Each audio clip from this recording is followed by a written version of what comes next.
नमस्कार दोस्तों। बिहार में तय हो चुका है सीएम का जो फंडा चल रहा था। बिहार की पॉलिटिक्स में गेमिंग चल रहा था कि बिहार के सीएम कौन बनेंगे।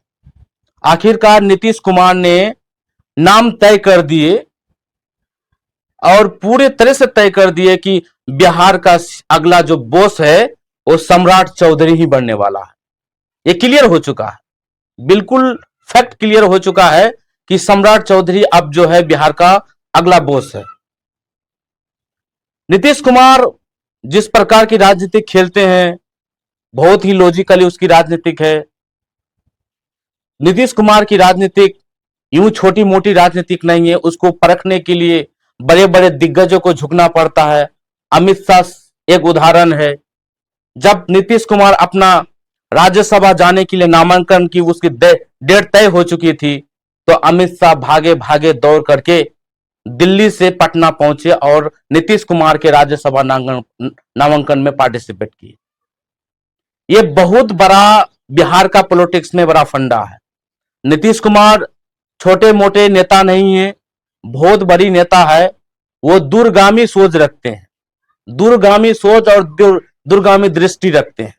उसकी राजनीतिक सिर्फ इतना ही नहीं है कि वो अगला जो बॉस तय कर दिए बिहार के लिए, वो सिर्फ जो है सम्राट चौधरी है। उसके अलावा अब नीतीश कुमार का खेल खत्म।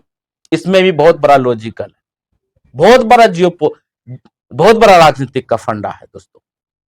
अब देखें तो फंडा क्या है। फंडा यह है कि नीतीश कुमार जो है, जो जेडीयू का कार्यकारी अध्यक्ष का चुनाव होता है, इसी बार होना है, लेकिन नीतीश कुमार जेडीयू का कार्यकारी अध्यक्ष रहेंगे और कार्यकारी अध्यक्ष के रूप में वो काम करे, पार्टी के लिए काम करेंगे। एक तो अपना पार्टी में अपने बेटे निशांत को सेट कर चुका है, पूरी तरह से सेट कर चुका है कि हमें बिहार की राजनीतिक में अपने बेटा को किस प्रकार से सेटिंग करना है। वो जेडीयू पार्टी में एंट्री दिला करके ये सवाल पूरे तरह से विराम कर दिया है कि जेडीयू पार्टी कहीं विलुप्त होने वाली नहीं है। जेडीयू पार्टी थी, है, रहेगी। लेकिन अफवाहों के बीच में जो अटकलें लगते थे वो खारिज हो चुके। अब जो है सम्राट चौधरी बीजेपी का जो अगला बिहार का बॉस, बीजेपी का बॉस समझो, बिहार का बॉस समझो, और नीतीश कुमार ने ही तय कर दी। बहुत सारे नाम चले, बहुत बड़े बड़े दिग्गज के नाम चले कि दिलीप जायसवाल बनेंगे बिहार के मुख्यमंत्री, और कोई बनेंगे, और कोई बनेंगे। लेकिन फिलहाल तय हो चुका है कि बिहार का जो सीएम है सम्राट चौधरी बनने जा रहे हैं। वो मैं नहीं, वो नीतीश कुमार खुद कह चुका है कि बिहार को अब जो है सम्राट ही संभालेंगे। मेरे कार्य को अब जो है सम्राट ही आगे लेके जाएंगे। जो मेरा विचार है बिहार के प्रति, जो कानून व्यवस्था है, विकास की गति है, अब विकास की गति को जो है अब सम्राट ही लेके चलेंगे। ये नीतीश कुमार ने तय कर दिया। अब रही बात है, क्या नीतीश कुमार ने अपने बेटा को सीएम बनाना था लेकिन सम्राट चौधरी को बना दिया। इसमें बहुत बड़ा ओवर पॉलिटिकल है, ओवर पॉलिटिकल कहे तो। इसमें अंदर का भी पॉलिटिकल है, ओवर पॉलिटिकल भी है। इसलिए ओवर पॉलिटिकल मैं बोल रहा हूं कि मैं पहले भी कह चुका हूं कि नीतीश कुमार जो है दूरगामी सोच रखते हैं। छोटा मोटा सोच नहीं है कि सम्राट को सीएम बना दिया और मेरा बेटा का भविष्य खत्म हो गया। ये बहुत ही छोटा मोटा बात हो सकती है, लेकिन ओवर पॉलिटिकल यही होता है कि लोग दूरगामी सोचते हैं। नीतीश कुमार की सोच बिहार के राजनीतिक में बहुत बड़े माने जाने, वो दूरगामी सोच रखते हैं। क्या तय करना है, भविष्य में क्या फ्यूचर होगा, वो पहले ही जान चुका होता है और वो अपना जो है राजनीतिक पॉलिटिकल जो है सेट कर चुका होता है कि मुझे किसको कब आगे बढ़ाना है और कब किसको आगे खींचना है। ये बात तय हो चुकी है कि नीतीश कुमार अपना जो है, जो बीजेपी का दबाव में, बीजेपी चाहती थी कि नीतीश कुमार पूरी तरह से बिहार की राजनीति से 10 कदम क्या 100 किलोमीटर दूर रखे, बिहार की राजनीति में उसका कोई और भूमिका नहीं रहे। लेकिन नीतीश कुमार को छोटा मोटा नेता तो है नहीं, अपने पार्टी का ख्याल रखता है। हाल ही में जब राज्यसभा का चुनाव हो गया, नीतीश कुमार ने राज्यसभा में जीत हासिल कर लिया। लेकिन इससे पहले जब राज्यसभा में नामांकन हुआ था, कुछ दिन बाद अपने विधायकों के साथ सर्वदलीय बैठक हुई थी किसी मुख्यमंत्री आवास पे, और सारे विधायकों को उन्होंने सारे अपने समस्या बताया और सारे विधायकों की समस्या सुना। और सारे विधायक ने कहा कि सर आप एक बार पुनः विचार करें कि आप जो बिहार की राजनीति को छोड़ के जा रहे हैं दिल्ली की राजनीति करने के लिए, कि हम लोग का क्या होगा, बिहार की क्या होगा और जेडीयू पार्टी को क्या होगा। तो नीतीश कुमार ने क्या बोला, एक ही बात बोला कि मैं हूं ना। तो मैं हूं ना ये छोटा मोटा शब्द नहीं, बहुत बड़ा शब्द है। ये बहुत बड़ा मैसेज जाता है उस बीजेपी नेताओं को भी, कि अपने नेताओं को नीतीश कुमार बोलना कि मैं हूं ना, ये बहुत बड़ा लॉजिकल है, बहुत बड़ा फंडा है। कि मैं हूं ना का मतलब आप इससे भी समझ सकते हैं कि मैं हूं ना कि राष्ट्रीय, जब जेडीयू का राष्ट्रीय कार्यकारी अध्यक्ष है नीतीश कुमार ही रहेंगे। इसका मतलब क्या होता है? इसका मतलब क्या होता है? यही मतलब होता है मुख्यमंत्री की पद तो उससे छीना गया, मुख्यमंत्री तो नहीं रहे, लेकिन अपने पार्टी को बचाने के लिए, अपनी पार्टी की राजनीतिक भविष्य को फ्यूचर बनाने के लिए नीतीश कुमार अपने पार्टी में ही है। और राष्ट्रीय कार्यकारी अध्यक्ष के तौर पे मजबूत जो पद होता है, सबसे सर्वोपरि पद होता है किसी पार्टी के लिए, वो राष्ट्रीय कार्यकारी अध्यक्ष होता है। तो नीतीश कुमार रहेंगे।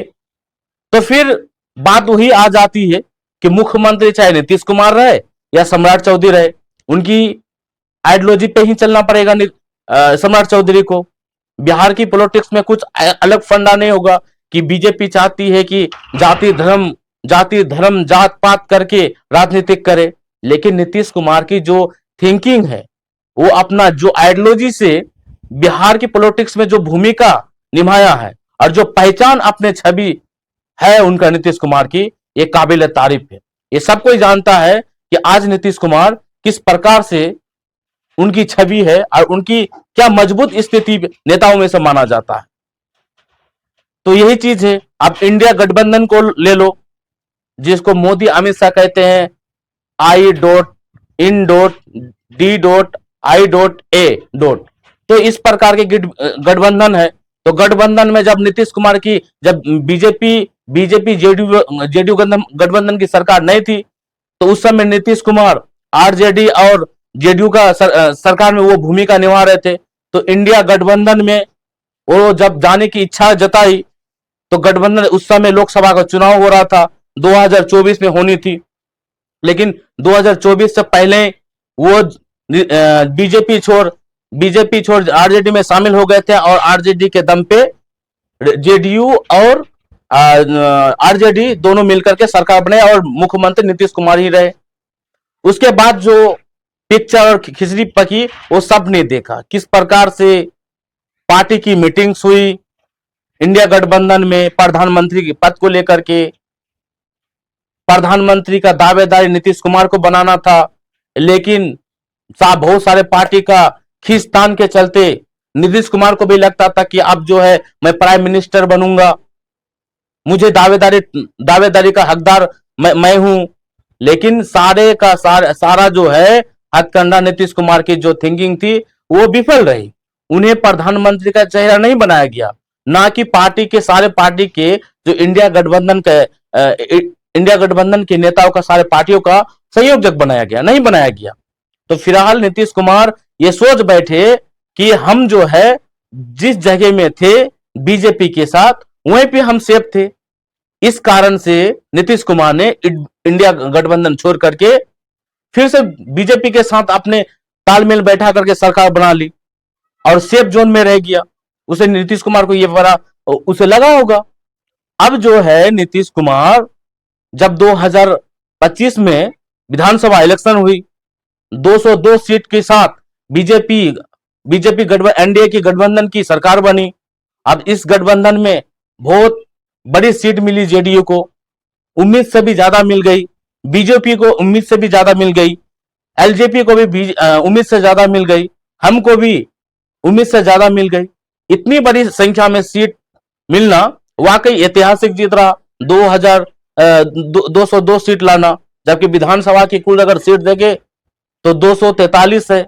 243 सीट में 202 सीट लाना और 41 सीट में ही जो इंडिया गठबंधन का है या यूपीए का है या विपक्ष का है उसको मिली जीत।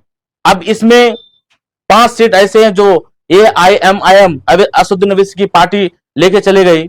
तो अब जो है ये जो राजनीतिक है दोस्तों, नीतीश कुमार यूं कहे तो हम पहले भी कह चुके हैं कि दूरगामी सोच रखते हैं, फ्यूचर के भविष्य देखते हैं कि मुझे बिहार को किस तरह से लेके चलना है। ये बड़ा फंडा है। अब मैं इसलिए बोला कि ओवर थिंकिंग, ओवर पॉलिटिक्स और इन पॉलिटिक्स, अंदर की राजनीतिक में यही है कि बहुत जगह बीजेपी जो है, महाराष्ट्र में ही देख लो, 2.5 साल की सीएम बनाने की जब बात आई तो बीजेपी मुकर गई। उस समय जो है एनडीए की जीत हुई थी। उस समय शिवसेना जो है वो बीजेपी से गठबंधन थे। जब राजी नहीं हुए तो शिवसेना शिवराज सिंह चौहान शिवसेना बीजेपी से गठबंधन तोड़ लिए। अब बीजेपी से गठबंधन जब तोड़ लिए तो वहां पे बीजेपी की सरकार गिर गई और जो है वहां पे इंडिया गठबंधन की सरकार बन गई, जिसको महा अखाड़ी कहा जाता है। अब जो है फिर जो है बीजेपी ने क्या किया, वहां पे तोरो मोरो की राजनीति स्टार्ट किया।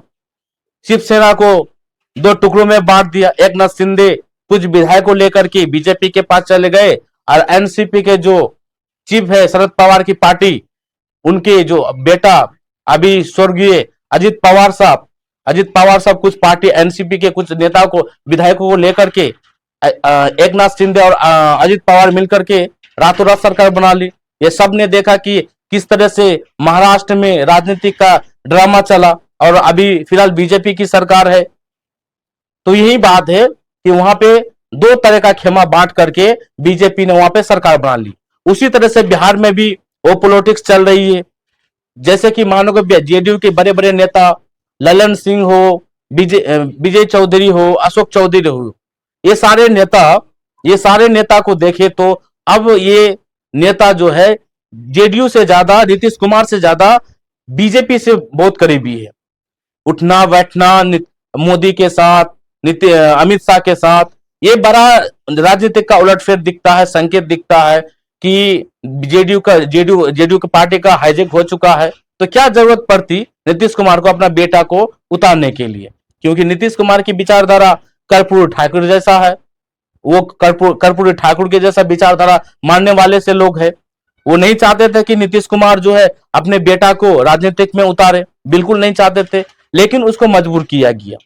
पार्टी को बचाना था, यही बड़ा चीज है। अब जेडीयू ने जब तय कर दिया कि सम्राट ही, नीतीश कुमार ने जब तय कर दिया सम्राट ही जो बिहार के सीएम रहेंगे और बिहार के बॉस होंगे, तो ये साफ पिक्चर हो चुकी है कि बिहार में जो सबसे ज्यादा विराम लगी थी वो समाप्त हो चुकी है। अब नीतीश कुमार के विचार पे ही, नीतीश कुमार के विकास पे ही, नीतीश कुमार के कार्य पर ही सम्राट चौधरी जो है ऑन इन फायर राजनीति करेंगे और वही नीति पे चलेंगे, वही आइडियोलॉजी पे चले, नीतीश कुमार के आइडियोलॉजी पे ही चलेंगे बिहार की राजनीति को लेकर के।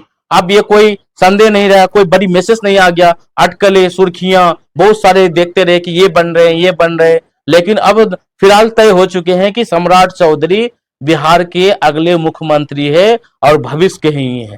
तो तब तक के लिए बिहार नमस्कार, और इसी तरह से राजनीतिक खबर को देखते रहिए और मेरे चैनल को सब्सक्राइब करें और लाइक करना ना भूलें।